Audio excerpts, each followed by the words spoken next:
I gotta be honest, this number bothers me. As someone who has helped a lot of people buy homes over the years, hearing that 90% of home buyers, especially millennials, regret their home purchase doesn't sit right with me. And here's the kicker. Most of them didn't buy a bad house. They made bad decisions before they ever got the keys. In this video, I'm gonna walk you through the top reasons why so many buyers are having second doubts, and more importantly, how you can avoid ending up in the same spot. So if you're someone who is thinking about buying a home this year, would you know how to avoid buyer's remorse? Let's talk about it. According to a recent study, 90% of millennials regret their first home purchase. And here's the troubling part. That's up from 82% from just a year ago. And this isn't just about market timing, it's about preparation. A lot of these buyers jumped in way too fast, they didn't plan. Instead, they bought based on emotion, pressure, and sometimes the fear of missing out. So let's take a look at what they actually regret and how you can learn from it. So if you've been watching my videos for any period of time, you've likely heard me say, buyers buy emotionally and they justify logically. And that statement couldn't be any more true when it comes to the home buying process because there is so much emotion wrapped up in it. And many times it's not just one person's emotions, it's multiple people's emotions. Sometimes it's the spouse, sometimes it's the friend, sometimes it's the parents. And all of these people have an opinion on what you as a home buyer should be doing, which to be completely honest can get really, really confusing and ultimately lead to bad decision making. So the goal with this video is to help you think more logically, to kind of cut out some of the emotion of the process and come to the table with clear thoughts so that you can make better decisions. But with that, I want to talk about the top 5 regrets that have come up multiple times when talking about home buyers regretting their first home purchase.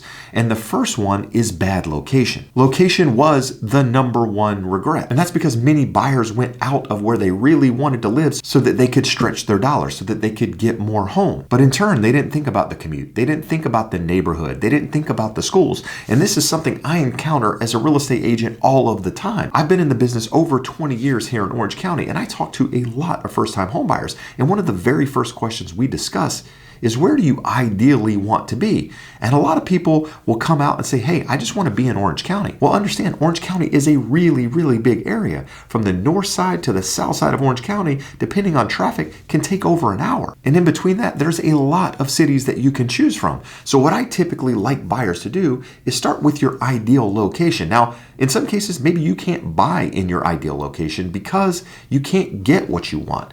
But that's where I want you to start. I want to start the conversation by hearing where you want to live. And with that, we're going to talk about bedrooms, we're going to talk about bathrooms, we're going to talk about what's important to you. And ideally, that's where we're starting the search. And from there, if we can't find anything that matches what you're looking for, then we'll slowly add some more cities to that list. Ideally, the cities surrounding that ideal location where you wanted to be. We're not going to jump from the ideal location and go 30 minutes away unless you have some tie to that city for some reason. See, the thing about location is one of those things that you can't change once you actually own a home. You can't pick that home up and move it. So to me, location trumps everything else. Now, in some cases, maybe that means you have to make sacrifices in what you want to be able to live in that city, but that doesn't mean you need to go against your non-negotiables. I think one of the important things to do when going through the home buying process is not only pick out the city where you want to live, but pick out your non-negotiables when it comes to buying that home. How many bedrooms do you need? How many bathrooms do you need? And what's important to you in that property? Now, in some cases,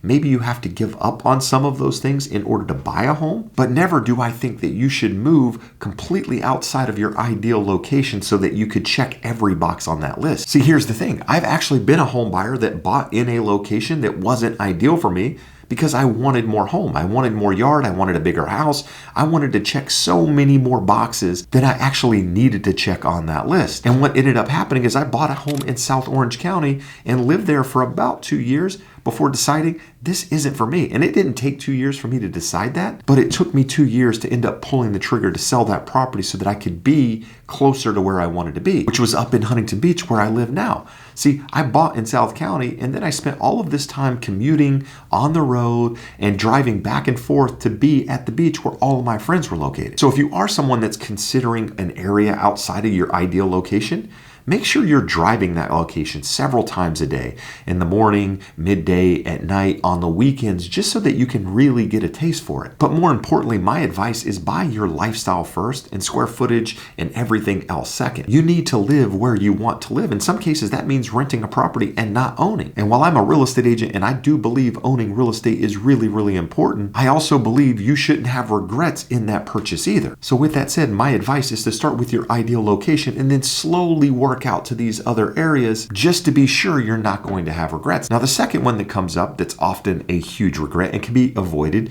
is bad neighbor. Now, I realize this is something you can't control, but you can do your homework. And with that, I've had clients knock on doors, walk the neighborhood, drive by on a Friday night, a Saturday night to see what's happening in the area, maybe even ask people a street or two over what they think about this area. Because the problem is most people just tour the house. They don't actually tour the street. They don't do the due diligence necessary to figure out what's happening around them.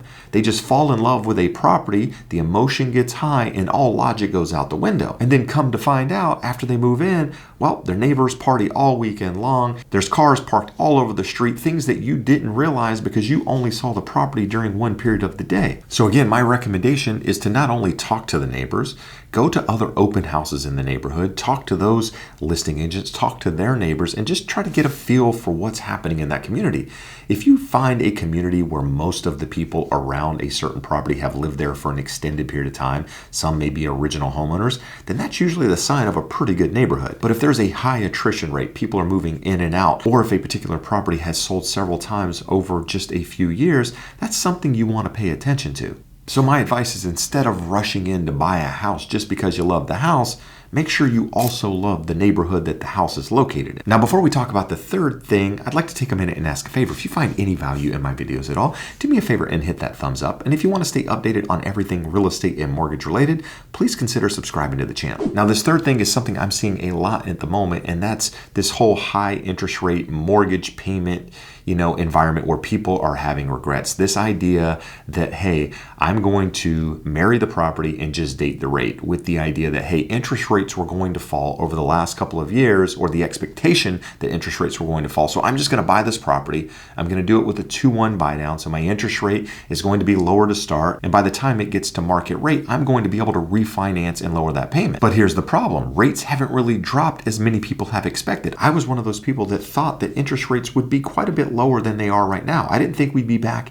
in the 3 or 4% range, but I definitely thought we would have rates in the 5s by now. And here's the problem. A lot of people out there were giving that advice that, hey, this is what you should do now because rates are going to be lower in the future and you're going to be able to take advantage of them. So for now, just date the rate, and by the time that rate is ready to adjust, you're going to be able to refinance to a lower rate. And the problem is, as we know, that hasn't happened. And so now those same buyers are stuck with a higher payment. And in some cases, those buyers can't afford that payment. They only bought with the expectation that things were going to get less expensive in the future and they were going to be able to take advantage of it, which, as I've stated many, many times, is the wrong way to buy a home. You should only be buying a home if you are comfortable with the current monthly payment. Doesn't mean you have to like it, but if payments never changed, you're in a position where you could continue to make that payment and it's not affecting your lifestyle. It's not affecting your ability to make that mortgage payment every single month. So if you are somebody that's considering buying a home today, my advice is to pay attention to who you're listening to, right? Or go in with the expectation that this is what the payment is today and that's what it's going to be in the future. And if interest rates move down, then great, you're in a position to take advantage of them and it's going to get less expensive. But don't buy with the expectation that things are going to be less in the future, or that the payment is going to be less in the future, and that you're going to somehow be able to save money on that, so you're going to buy more home today than you can actually afford, because that's the wrong reason. And if you do that, chances are you're going to have regrets as well. Now, the fourth thing is something that I have conversations with clients about all the time, and that is people outgrowing their homes too quickly. And that's because they didn't take the time necessary initially to think through what it was they actually wanted to buy. Now, at the moment, I'm telling people you need to be buying a home that's going to last you for the next 5 to 7 to say 10 years. And the reason for that is because I think there's an opportunity for home prices to not increase at the 4.6% average that they have over the last 65 years. I think there's a really good chance that home prices move flat in most areas, slightly down in some areas, which means, hey, if you buy a home today and that home doesn't work in 2 to 3 years and you go to sell it, there's some chance that you're at a loss on that property because of the cost to sell that home. So I think when going into today's market, you need to have the expectation that, hey, this is where I'm going to live for the next 5 to 10 years. And so I need to be thinking ahead in that regard. I need to be thinking, hey, are we planning on having kids? Are we planning on having multiple kids? What do the schools look like in this area? That sort of thing. Rather than doing what a lot of people out there are doing, and that's buying the first thing that they're approved for without actually thinking ahead. In their head, they're thinking, hey, I would love a 3-bedroom, 2-bath home. And then they see their budget and they go, with this budget, I can't buy that. I can only buy a 1-bedroom or a studio in that market. And so that's what I'm going to buy, without thinking, yeah, we are planning on getting married. We are planning on having kids. And then realizing, 9 months or a year and a half down the road, this property doesn't work anymore because it's a studio, because we don't have separation from the baby that's crying. So rather than sacrifice on things like bedrooms in some cases, maybe you have to go a little bit outside of your ideal location so that your dollar stretches a little further. Now, like I said at the beginning, you're not going 30 minutes away to a location that's completely different, but maybe just outside of where you want to be so that you can check off more of those non-negotiables to have a property that's going to last you for a longer period of time. So again, you're thinking 5 years ahead, not 5 months ahead. Now, the last thing is something I've heard a lot of people regretting over the last couple of years, and that's not actually factoring in the true cost of home ownership.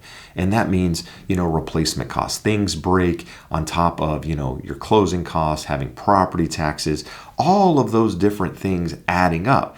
Because what happens is people decide they want to buy a home, they go get pre-approved, and then they go out and house shop and they get emotional and all logic goes out the window and they end up buying on a property and they use all of their money for the down payment and the closing costs without having any real reserves left.